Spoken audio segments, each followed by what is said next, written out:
إلهي واسع الكرم ورب البيت والحرم، إليك أتيت منكسرا منيبا أغبر القدم.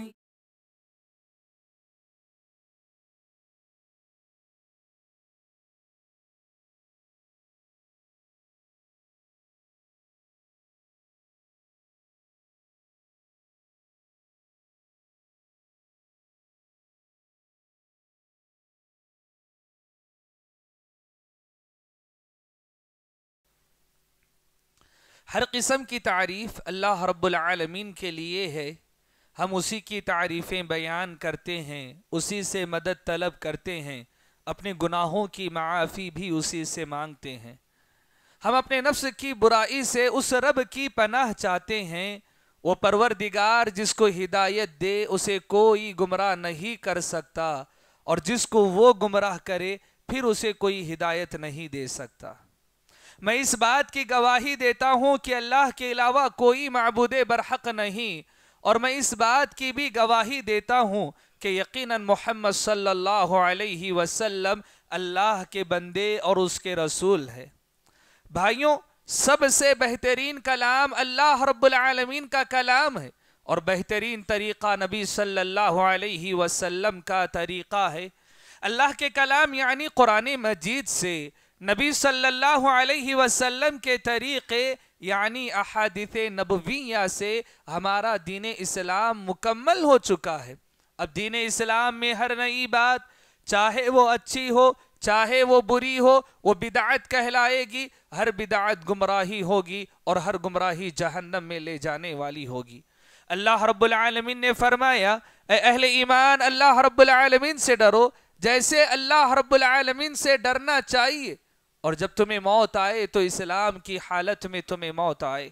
اور تمہارے رب نے یہ بھی کہا، اے لوگوں اپنے رب سے ڈرو، اس رب سے جس نے تمہیں ایک مرد سے پیدا کیا، پہلے اس کے لیے اس کی بیوی کو بنایا، اور پھر ان دونوں سے بہت سے مرد اور عورتیں بنائیں. اس اللہ سے ڈرو جس کے نام پر مانگتے رشتے قائم کرتے ہو. یقیناً وہ اللہ تمہارے اعمال پر نگہبان ہے. اور تمہارے رب نے یہ بھی کہا، اے اہل ایمان اللہ رب العالمین سے ڈرو، اور جب بات کرو تو سچی سچی سیدھی سیدھی بات کرو. اللہ تمہارے اعمال کی اصلاح کرے گا، تمہارے گناہوں کی مغفرت کرے گا، اور جو اللہ اور اس کے رسول صلی اللہ علیہ وسلم کی اطاعت کرے وہ بڑی کامیابی کو حاصل کرنے والا ہے. عزیز بھائیوں، خطبہ مسنونہ کا مختصر سا خلاصہ میں نے آپ لوگوں کے سامنے رکھا. اب آئے میں اپنے اصل موضوع کی طرف لوٹتا ہوں. اللہ تعالیٰ نے ہم تمام انسانوں کو اپنی عبادت کے لیے بنایا. ہمیں یہ بتایا گیا کہ اللہ کی عبادت کرو گے تو جنت ملے گی، اللہ کی نافرمانی کرو گے تو قبر میں عذابات سے دوچار کیا جائے گا، جہنم میں ڈالے جاؤ گے، نمازوں میں کوتاہی ہوگی، سزائیں دی جائے گی، صدقات و خیرات کرو گے، جنت کے بلند و بالا مقامات حاصل کرو گے. یہ تمام خطبات، یہ تمام موعظات، یہ تمام حسنات والی باتیں ہمارے دل پر اثر انداز نہیں ہوتی ہیں. کئی لوگ جو جانتے ہیں کہ نماز نہ پڑھنے پر جہنم میں ڈالے جائیں گے، اس کے باوجود وہ نمازوں میں حاضر نہیں ہوتے ہیں. اس کی کیا وجہ ہے؟ ایک طرف ہم دیکھتے ہیں کہ سلف صالحین میں ایمان کا وہ جذبہ تھا، ان کا ایمان اتنا زیادہ مضبوط تھا، ان سے کہا جاتا اللہ کی راہ میں صدقہ کرنا ہے، اللہ کی راہ میں خیرات کرنا ہے. ان کا جوش، ان کا خروش کہ ابو بکر صدیق رضی اللہ تعالی عنہ اپنے گھر کے پورے مال کے ساتھ نبی صلی اللہ علیہ وسلم کی خدمت میں حاضر ہو جاتے ہیں، تو حضرت عمر بن خطاب اپنے گھر کا آدھا سرمایہ وہ جائیداد لے کر نبی صلی اللہ علیہ وسلم کے پاس حاضر ہو جاتے ہیں. یہ صحابہ کی مالی مثالیں. کہیں پر قربان جان کی قربان کی مثالیں دیکھیں کہ آپ نے کہا کون ہے جو ان کافروں سے مجھ سے میرا دفاع کرے گا اور وہ جنت میں میرا رفیق بن جائے گا. صحابہ آگے بڑھتے، لڑتے لڑتے جام شہادت نوش کر جاتے، وہ مر جاتے، وہ شہید ہو جاتے. انہیں محض جنت کی طلب ہوتی، یہ فکر انہیں نہیں ستا تھی کہ میں مر جاؤں تو میرے بیوی میرے بچوں کا کیا ہوگا. یہ اللہ پر اتنا مضبوط ایمان، اتنا مضبوط عقیدہ ان کے اندر جو تھا، وہ کہاں سے ان کے اندر پیدا ہو رہا تھا؟ وہی ایمان، وہی جذبہ، وہی کیفیت آج ہمارے اندر کیوں نہیں پائی جاتی؟ ہم صدقات و خیرات کرنے سے پہلے نوٹوں کو ٹٹول لیا کرتے، اور صحابہ اکرام تھے کہ اگر ان کے گھر کچھ آتا تو پورا کا پورا صدقہ کر دیتے۔ میں ایک مثال بیان کروں، اما عائشہ رضی اللہ تعالی عنہ کو خلیفہ عمر بن خطاب رضی اللہ تعالی عنہ نے کچھ مال و دولت دیا جو بہت زیادہ تھی۔ حضرت اما عائشہ رضی اللہ تعالی عنہ نے مدینہ کے غریبوں کی، یتیموں کی، بیواؤں کی فہرست بنائی اور اس مال کو تقسیم کرتی گئیں یہاں تک کہ صبح سے شام کا وقت آ گیا۔ ان کی خادمہ نے کہا، اے اما عائشہ کچھ مال اپنے پاس روک لیتی، کم سے کم اتنا مال کہ آج افطاری ہم کر لیتے، آج کی افطاری ہماری ہو جاتی، اتنا مال روک لیتے۔ اما عائشہ رضی اللہ عنہ کہتی کہ کچھ دیر پہلے یاد دلاتی تو میں اتنا مال روکتی جس سے افطاری ہماری ہو جاتی۔ دوسروں کے گھر کے راشن بن رہے ہیں لیکن ان کے اپنے گھر میں کھانے کی چیزیں موجود نہیں ہیں، یہ ایمانی جذبہ، یہ کیفیت ان کے اندر کہاں سے آئیں؟ کئی وجہیں ہو سکتی ہے لیکن ایک اہم اور بڑی وجہ یہ تھی کہ وہ صحابہ اکرام جانتے تھے کہ اللہ تعالیٰ سب سے زیادہ طاقت والا ہے، اللہ تعالیٰ سب سے زیادہ قوت والا ہے، اللہ تعالیٰ جو چاہے وہ کر سکتا ہے۔ یہی ان کا ایمانی جذبہ تھا، یہی ان کی ایمانی کیفیت تھی کہ وہ بڑے بڑے قربانیاں دینے سے پہلے بھی ان کے قدم لڑکھڑاتے نہیں تھے اور وہ بغیر پریشانی کے اللہ رب العالمین کے راہ میں اپنا سب کچھ لٹانے کے لیے تیار تھے۔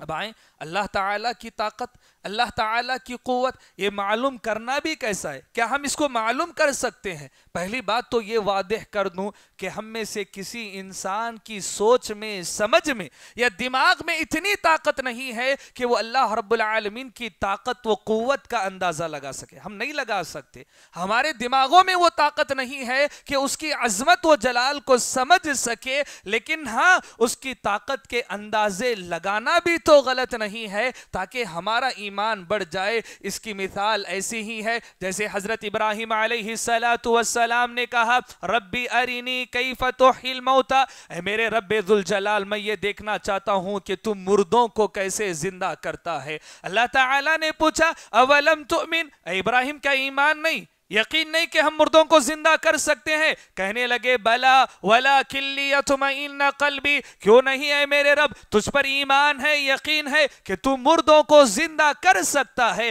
لیکن میں اپنے اطمینان قلب کے لیے تجھ سے یہ سوال کر رہا ہوں۔ اللہ نے کیا کہا؟ فخذ اربعۃ من الطیر فصرہن الیک ثم جعل علی کل جبل منہن جزءا ثم ادعوہن یأتینک سعیا، 4 پرندوں کو لو، ذبح کرو، ان کے گوشت کو خلط ملط کر کے 4 مختلف پہاڑیوں پر رکھ دو، ثم ادعوہن یأتینک سعیا، پھر انہیں آواز لگاؤ، وہ تمہاری آواز کے جانب دوڑے دوڑے چلے آئیں گے۔ یہ اللہ تعالیٰ کی عظمت ہے، یہ اللہ تعالیٰ کا جلال ہے کہ وہ حضرت ابراہیم کی آواز پر نہ صرف 4 مردہ پرندوں کو زندہ کرتا ہے بلکہ ان پرندوں کو اس بات پر مجبور بھی کر سکتا ہے کہ وہ حضرت ابراہیم علیہ السلام کی طرف دوڑ لگائیں۔ اللہ تعالیٰ کی طاقت و قوت کا اندازہ لگانا یا اس کی عظمت و جلال کو معلوم کرنا محض حضرت ابراہیم کا ایمانی جذبہ نہیں بلکہ یہ حضرت موسیٰ علیہ السلام کا بھی عمل رہا۔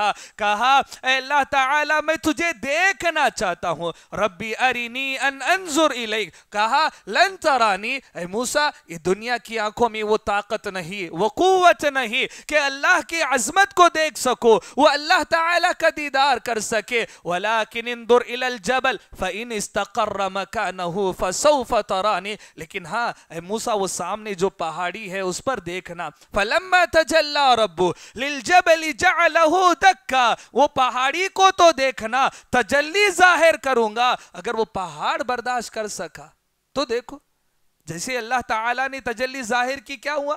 پہاڑ ریزہ ریزہ ہو گیا، موسیٰ علیہ السلام بے ہوش ہو گئے۔ یہ تمہارے رب کی تجلی تھی کہ موسیٰ علیہ السلام بیدار ہوئے۔ فلما افاق قال سبحانک، اللہ تعالیٰ تیری ذات پاک ہے، میں تیری ہی طرف لوٹنے والا، رجوع کرنے والا اور میں پہلے مسلمانوں میں شمار ہونے والا ہوں۔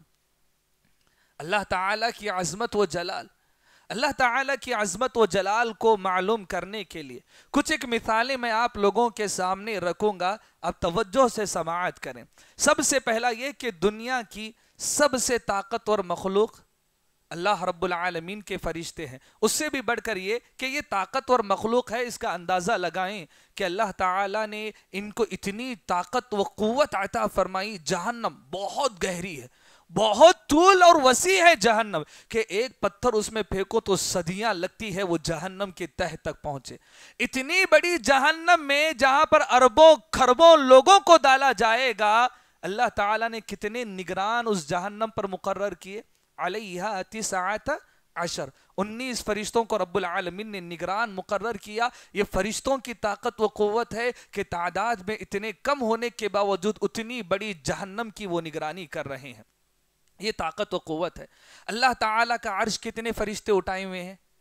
وَيَحْمِلُ عَرْشَ رَبِّكَ فَوْقَهُمْ يَوْمَئِذٍ 8 کہ 8 فرشتے رب العالمین کا عرش اٹھائے ہوئے۔ یہ عرش کی کیفیت بھی معلوم کر لیں گے، اس کے بعد فرشتوں کی طاقت و قوت کی طرف چلیں گے۔ ایک مرتبہ حضرت ابو ذر غفاری آئے اور نبی صلی اللہ علیہ وسلم سے سوال کیا کہ نبی صلی اللہ علیہ وسلم قرآن مجید کی سب سے عظیم آیت بتلائیں۔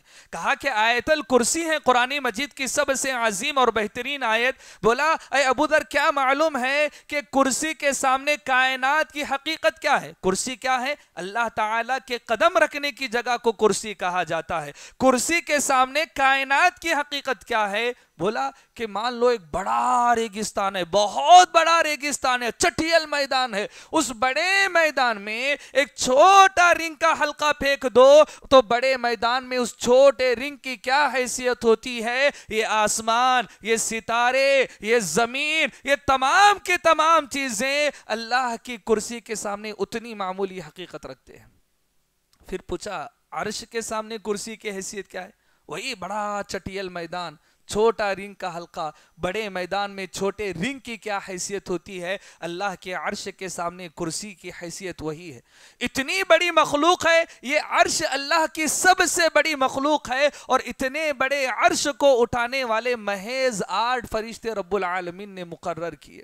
اس سے بھی اندازہ ہوتا ہے کہ فرشتوں کے پاس کتنی طاقت و قوت ہے۔ اس بات سے بھی آپ اندازہ لگا سکتے ہیں کہ حضرت اسرافیل علیہ السلام سور پھونکیں گے تو قیامت ہی واقع ہو جائے گی۔ فرشتوں کی اتنی طاقت و قوت ہے، اتنی طاقت و قوت ملنے کے باوجود بھی فرشتے اللہ کی عظمت سے، اللہ کے جلال سے، اللہ کی طاقت و قوت سے اس طرح واقف ہیں، انہیں معلوم ہے۔ اللہ تعالیٰ کہتا ہے لا يعصون اللہ ما امرہم ویفعلون ما یؤمرون، یہ فرشتے کبھی نافرمانی نہیں کرتے، اور جنہیں جس بات کا انہیں حکم دیا جاتا ہے اس بات کو یہ کر گزرتے ہیں۔ اللہ تعالیٰ کے فرشتے یہ آسمان یہ جو دیکھ رہے ہیں، یہ پورے آسمان پہ 4 انگلی جگہ بھی خالی نہیں ہے۔ ہاں ہر مقام پر فرشتے اللہ کے لیے سجدہ کر رہے ہیں، کوئی رکوع میں ہے، کوئی تسبیح میں ہے، کوئی اللہ کی عظمت و جلال کو بیان کر رہا ہے۔ آپ صلی اللہ علیہ وسلم نے کہا کہ یہ فرشتے اللہ کی اطاعت و فرما برداری میں اتنا ہے کہ یہ آسمان پورا کانپ رہا ہے، یہ جو دیکھ رہے ہیں یہ چرچرا رہا ہے فرشتوں کی عبادت کی وجہ سے، اور کسی بھی فرشتے میں اتنی ہمت نہیں ہے کہ ایک لمحے کی بھی وہ عبادت سے کوتاہی کرے۔ کیوں؟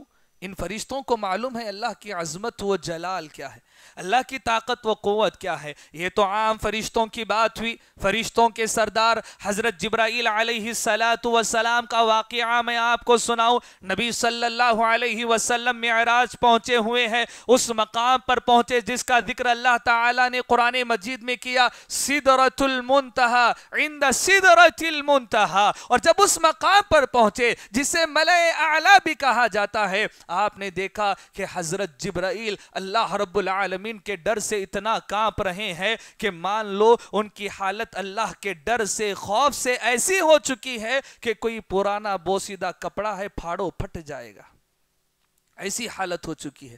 اللہ کا عظمت، اللہ تعالیٰ کی قوت، اللہ تعالیٰ کا ڈر، اللہ تعالیٰ کا خوف ان فرشتوں میں اتنا زیادہ ہے، جبکہ انہیں ان گنت طاقتوں سے، قوتوں سے رب العالمین نے نوازا ہے، پھر بھی اللہ رب العالمین سے ڈرتے ہیں۔ تو یہ ایمانی کیفیت جو فرشتوں کے پاس ہے، اگر ہمیں معلوم ہو جائے، وہ طاقت و قوت ہمیں معلوم ہو جائے، تو ہمارا بھی ایمان ویسے ہی ہوگا کہ نمازوں میں نظر آئیں گے، کوئی بہانہ نہیں کہ کام پہ تھے، کوئی بہانہ نہیں کہ مال کما رہے تھے، کوئی بہانہ نہیں کہ شادی بیاہ میں تھے، اس لیے ہم عبادت سے غافل ہو چکے ہیں۔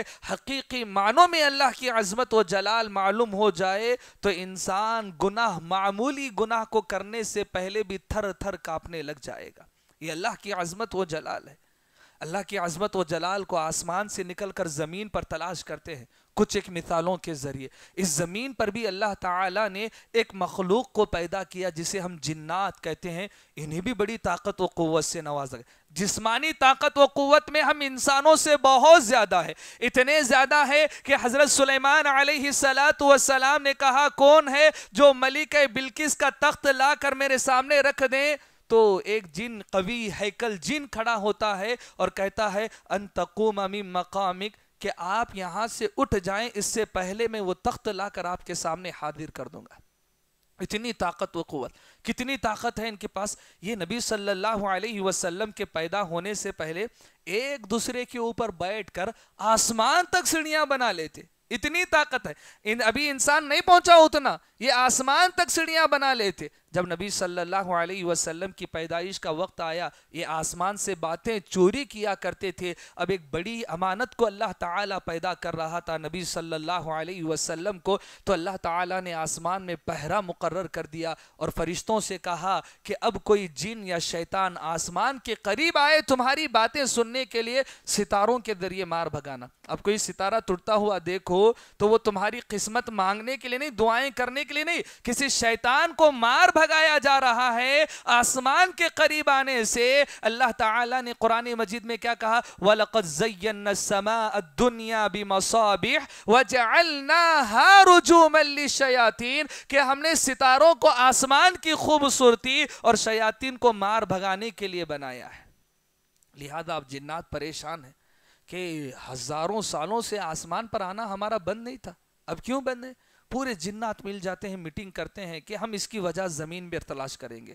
تو ٹھیک ہے، ٹولیوں میں بٹ جاؤ، تم وہاں تم وہاں تم وہاں جاؤ۔ اب جناتوں کی ایک ٹولی تلاش کرتے ہوئے کہ کیوں اللہ نے آسمان میں پہرا مقرر کیا، نبی صلی اللہ علیہ وسلم کے پاس سے گزری۔ آپ قرآن مجید کی تلاوت کر رہے تھے، قرآن مجید کو سنا، ایمان لے آئے، اور وقت مقررہ پر دوبارہ جب جناتوں نے آپس میں ملاقات کی تو یہ جناتوں نے دوسرے جناتوں کو مخاطب کرتے ہوئے کہا ہم نے قرآن مجید کو سن لیا، انا سمعنا قرآنا عجبا، ہم نے قرآن مجید کو سن لیا، آمنا بھی، ایمان لے آئے، اللہ تعالیٰ کے مطیع و فرما بردار بن گئے۔ اب اس کے بعد ایک اور نصیحت جناتوں کی جماعت کو کرتے ہوئے کہتے ہیں وَأَنَّا ظَنَنَّا أَن لَّن نُعْجِزَ اللَّهَ فِي الْأَرْضِ وَلَن نُعْجِزَهُ هَرَبًا، یاد رکھو اے جناتو، نہ اس زمین پر اللہ تعالیٰ کو عاجز کر سکتے ہو، نہ ہی زمین سے بھاگ کر رب العالمین کی طاقت و قوت سے باہر جا سکتے ہو۔ ہم جہاں کہیں رہیں گے ہمیں ڈر اور خوف کے سائے میں زندگی گزارنا ہوگا، اللہ کی اطاعت و فرما برداری میں ہی ہماری کامیابی ہے۔ ہم اپنی طاقت و قوت سے اللہ کا مقابلہ نہیں کر سکتے۔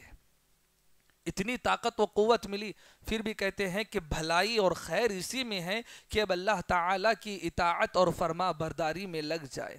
اللہ کی طاقت و قوت کیا ہے؟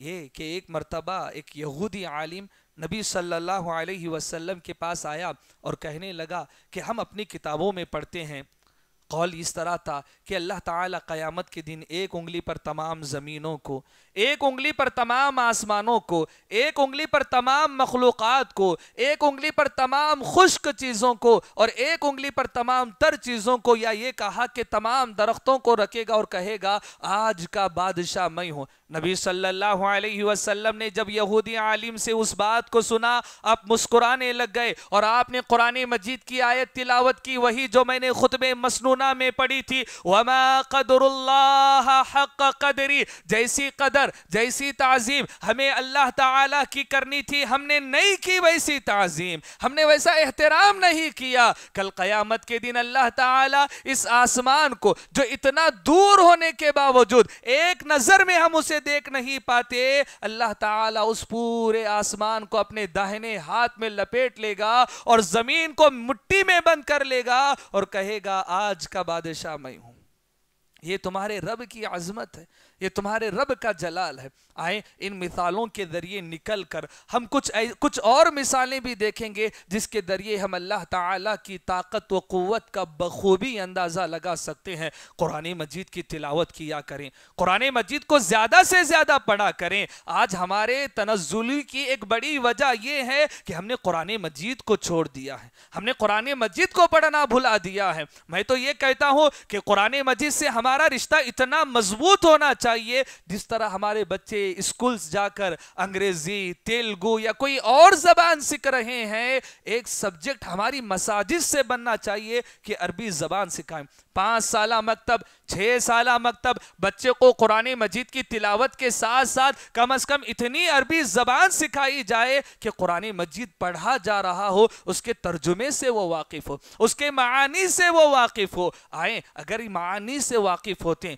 قرآن مجید کے تراجم ہمیں معلوم ہوتے، ہمیں اردو کی انگلش کے سہارے کی ضرورت نہ ہوتی، ہم عربی کو عربی زبان میں سمجھ لیتے، تو آج ہم اللہ کی عظمت و جلال کو اس طرح بھی جان سکتے کہ نبی صلی اللہ علیہ وسلم کے زمانے میں جب آپ قرآن مجید کی تلاوت کرتے، کافرین رو لیا کرتے، مشرکین رو لیا کرتے تھے، ان کے پیر کانپا کرتے تھے، وہ ڈرتے تھے، وہ خوف زدہ ہوا کرتے تھے، آوازیں نہیں کیا کرتے تھے۔ کیا وجہ ہے کہ آج اسی قرآن مجید کی تاثیر ہمارے دل میں نہیں اترتی؟ وجہ یہی ہے کہ آج ہمارا مثال ویسی ہے جیسے کسی طوطا و مینا کو کچھ بول سکھائے جاتے ہیں، جیسے کسی طوطا و مینا کو کچھ بول سکھائے جاتے ہیں، اس طرح پڑھایا جاتا ہوں، اس طرح سکھایا جاتا ہوں۔ قرآن مجید کی تاثیر دیکھیں، قرآن مجید میں اللہ تعالیٰ نے اپنے مختلف ناموں کا ذکر کیا ہے کہ اللہ تعالیٰ کا یہ نام ہے، اللہ تعالیٰ کا یہ نام ہے۔ اللہ نے اپنے ایک نام کا ذکر قرآن مجید میں بار بار کیا ہے، وہ ہے علیم، کہ اللہ تعالیٰ جاننے والا ہے۔ العلیم، اللہ تعالیٰ علم والا ہے۔ اب اللہ تعالیٰ نے قرآن مجید ہی میں بتایا کہ وہ اس کا علم کیسا ہے۔ اللہ نے کہا وَعِندَهُ مَفَاتِحُ الْغَيْبِ لَا يَعْلَمُهَا إِلَّا هُ، اللہ تعالیٰ کے پاس غیب کی کنجیاں ہیں اور اللہ تعالیٰ کے علاوہ وہ غیب کی کنجیاں کسی کے پاس نہیں ہے۔ اب اللہ تعالیٰ اپنے وسعت علم کو بتا رہے ہیں وَمَا تَسْقُطُ مِن وَرَقَةٍ إِلَّا يَعْلَمُهَا وَلَا حَبَّةٍ فِي ظُلُمَاتِ الْأَرْضِ وَلَا رَطْبٍ وَلَا يَابِسٍ إِلَّا فِي كِتَابٍ مُبِينٍ، کہ کائنات کے اربوں کھربوں درخت پر اور اس سے بھی بڑھ کر تعداد میں لگے پتوں میں سے کوئی ایک پتا بھی زمین پر گرتا ہے، اللہ تعالیٰ کو اس بات کی بھی خبر ہے، اس بات کی بھی خبر ہے۔ آپ کے گھر کے باہر لگے درخت سے کتنے پتے زمین پر گرے ہیں، اللہ تعالیٰ کو اس بات کی خبر ہے۔ اللہ تعالیٰ یہ کہتا ہے کوئی دانا زمین پر گر رہا ہے، اس کی خبر مجھے ہے، اور اللہ تعالیٰ کہتا ہے مجھے خبر ہے کہ خشکی میں کیا ہو رہا ہے، اور اللہ تعالیٰ کہتا ہے مجھے خبر ہے کہ سمندروں میں پانیوں میں کیا ہو رہا ہے۔ ہر چیز کی خبر اللہ تعالیٰ کو ہے۔ یہ اللہ تعالیٰ کی وسعت علم ہے۔ اللہ تعالیٰ نے قرآن مجید کے ایک مقام پر فرمایا یعلم خائنۃ الاعین وما تخفی الصدور، اللہ تعالیٰ کو معلوم ہے تمہاری آنکھوں کی خیانتیں، اور اللہ تعالیٰ اس بات کو بھی جانتا ہے کہ تمہارے دل میں کیا کیا خیالات گزر رہے ہیں۔ اس بات کا علم بھی رب العالمین کو ہے۔ یہ اللہ تعالیٰ کی وسعت علم ہے۔ اسی لیے بہت سارے مقامات پر ہمیں جو دعائیں سکھلائی گئی، مصیبت سے، پریشانی سے نجات کی دعا، گناہوں سے مغفرت کی دعا، بہت ساری ایسی دعائیں ہیں، در حقیقت ہم دیکھیں گے ان دعاؤں کو تو ان دعاؤں میں مصیبت سے بچنے والا کوئی لفظ ہی نہیں ہے۔ جیسے مان لیں ایک دعا میں کہتا ہوں لا الہ الا اللہ وحدہ لا شریک لہ لہ الملک ولہ الحمد وہو علی کل شیء قدیر۔ کئی واقعات ہیں اس دعا کو لے کر کہ کوئی مصیبت میں تھا، کوئی پریشانی میں تھا، اس دعا کا اہتمام وہ کرتا ہے تو وہ مصیبت سے نکل گیا، وہ پریشانیوں سے نکل گیا، اسے مصیبتوں سے نجات ملی۔ پوری دعا پڑھے، اس دعا میں کہیں پر بھی مصیبت سے آزادی کی دعا ہی نہیں مانگی گئی۔ لا الہ الا اللہ، اللہ کے سوا کوئی معبود برحق نہیں، وہ اکیلا ہے، اس کا کوئی شریک نہیں ہے، ملک اسی کے لیے ہے، تعریفیں اسی کے لیے ہے، وہ ہر چیز پر قدرت رکھنے والا ہے۔ مصیبت سے آدمی نجات پاتا ہے، کیسے؟ کیونکہ اللہ تعالیٰ دلوں کی بات کو جاننے والا ہے، یہ اللہ تعالیٰ کا علم ہے۔ اب کیوں پڑھ رہے ہیں دعا؟ اللہ کو معلوم ہے۔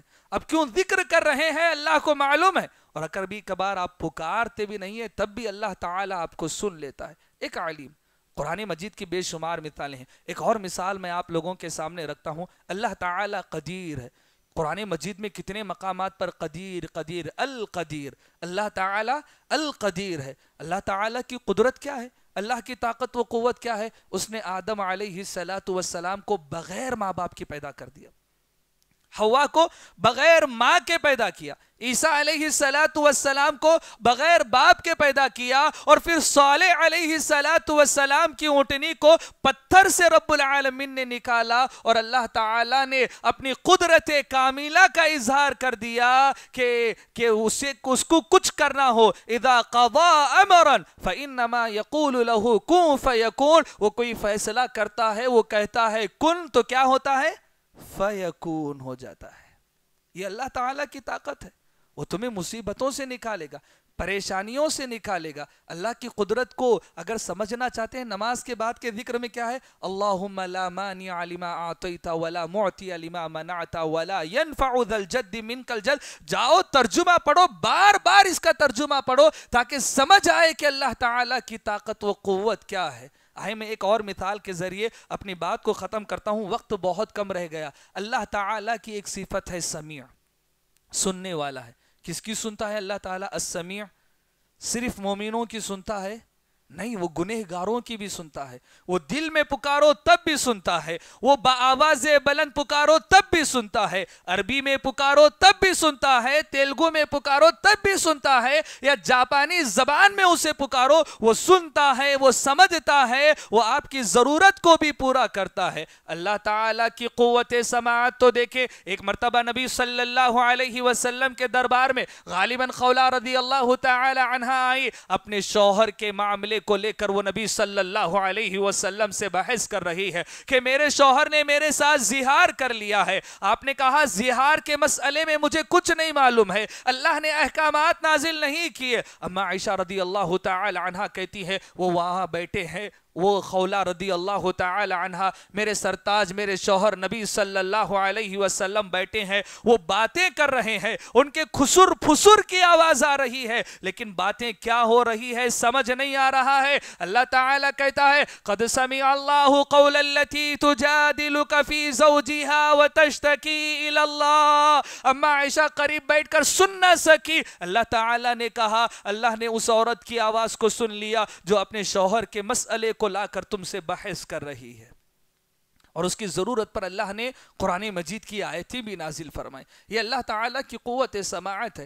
آج امت مسلمہ ایک غلط فہمی کی شکار ہے کہ اللہ تعالیٰ محض اہل ایمان سے سنتا ہے، جو نیک ہو ان سے سنتا ہے، جو بزرگ ہو ان سے سنتا ہے، جو صالحین ہو ان سے سنتا ہے۔ وہ بھول جاتے ہیں کہ اللہ تعالیٰ نے بنی اسرائیل کے 99 قتل کرنے والے سے بھی سنا تھا۔ وہ بھول جاتے ہیں۔ ایک واقعہ بیان کروں، عجیب و غریب واقعہ ہے حضرت موسیٰ علیہ السلام کے زمانے کا، کہ قحط سالی پڑی تھی۔ اسرائیلی واقعہ ہے، قحط سالی پڑی ہوئی تھی، بارش ہی نہیں ہو رہی تھی۔ تمام لوگوں نے کہا اے موسیٰ آپ تو کلیم اللہ ہے، اللہ سے بات کرتے ہیں، بات کرو اور اللہ تعالیٰ سے کہو کہ بارش برسائے۔ موسیٰ علیہ السلام دربار الہی پہنچتے ہیں، کہتے ہیں اللہ بارش برسا۔ اللہ نے کہا اے موسیٰ تمہاری قوم میں ایک آدمی ہے جو بہت گنہگار ہے، اتنا گنہگار ہے کہ اس کے گناہوں کے سبب اللہ تعالیٰ نے بارش کو روک کر رکھا ہے۔ اب موسیٰ علیہ السلام آئے اور کہا کہ اللہ تعالیٰ نے ہم میں سے کسی ایک گنہگار کی وجہ سے بارش کو روک دیا ہے، وہ ہمیں چھوڑ کر چلا جائے تو اللہ تعالیٰ بارش نازل کر دے۔ وہ جو گنہگار تھا اسے بات سمجھ آئی کہ یہ میرے لیے ہے، میں ہی ہوں وہ گنہگار جو ہر قسم کی خطا، ہر قسم کی غلطی کر چکا ہوں، لیکن اب قوم سے نکلے گا تو قوم میں مایوسی، شرمندگی ہونے پڑے گی۔ یہ تھا وہ بدبخت جس کی وجہ سے بارش کو اللہ تعالیٰ نے روکے رکھا، یہ شرمندگی میں نہیں اٹھا سکتا، وہ اپنا منہ اپنی چادر میں ڈال لیتا ہے، اللہ تعالیٰ سے گریہ وہ زاری کرتا ہے، معافی مانگ لیتا ہے، بارش ہو گئی۔ پورے کہنے لگے موسیٰ سے تم نے کہا تھا علیہ الصلاۃ والسلام کہ کوئی ہے جس کی وجہ سے بارش نہیں ہو رہی، ہماری قوم سے کوئی نکلا ہی نہیں تو بارش کیسے ہوئی؟ موسیٰ بھی پریشان ہے، اللہ تعالیٰ سے پوچھا، اللہ تعالیٰ کوئی نکلا ہی نہیں تو بارش کیسے ہوئی؟ اللہ نے کہا اس نے مجھ سے معافی مانگ لی، میں نے اس کو معاف کر دیا۔ آگے سنیں، اللہ نے موسیٰ علیہ السلام نے کہا اللہ وہ کون تھا؟ کیا کہا اللہ تعالیٰ نے؟ یہ میرے اور میرے بندے کا معاملہ ہے موسیٰ، میں تمہیں نہیں بتا سکتا ہوں۔ یہ کہا اللہ تعالیٰ نے۔ اللہ نے سنی اس گنہگار کی آواز کو، اس کی توبہ و استغفار کو سنا، اور اللہ تعالیٰ اس کی توبہ و استغفار کے بعد اس سے اتنا زیادہ پیار کیا کہ اپنے اولو العزم نبی کو بھی اس کی خبر اللہ تعالیٰ نے نہیں دی۔ اللہ گنہگاروں کی بھی سنتا ہے، اور کچھ لوگ غلط فہمی کی وجہ سے کہ اللہ ہماری نہیں سنتا ہے، درگاہوں پر، قبروں پر، ولیوں کے پاس، بزرگوں کے پاس پتہ نہیں کہاں کہاں اپنا ماتھا ٹیکتے ہیں۔ اگر آپ کافر بھی ہوتے، اللہ تعالیٰ اس دنیا میں آپ کی آواز کو سن لیتا اور آپ کو مصیبتوں سے نجات دیتا۔ اللہ سب کی اس دنیا میں سنتا ہے۔ وقت ہو چکا ہے، اللہ تعالیٰ سے دعا ہے کہ اللہ تعالیٰ ہمیں اس کی عظمت و جلال کو سمجھنے کی توفیق عطا فرمائے، اس کی طاقت و قوت کے اندازے لگانے کی ہمیں توفیق عطا فرمائے۔ اللہ تعالیٰ تیرا ڈر، تیرا خوف اس دل میں پیدا ہو جائے کہ گناہوں کو کرنے سے پہلے ہمارے قدم لڑ کھڑائے۔ اللہ تعالیٰ اتنا جذبہ، اتنا ایمان پیدا کر کہ کوئی نیکی کا کام ہو تو ہم اس پر چڑھ دوڑیں، سبقت کرنے لگیں، ایک دوسرے سے آگے بڑھ جائیں۔ اتنا ایمان، اتنی ایسی کیفیت ہمارے اندر پیدا کر۔ اقول قولی ھذا استغفر اللہ لی ولکم ولسائر المسلمین۔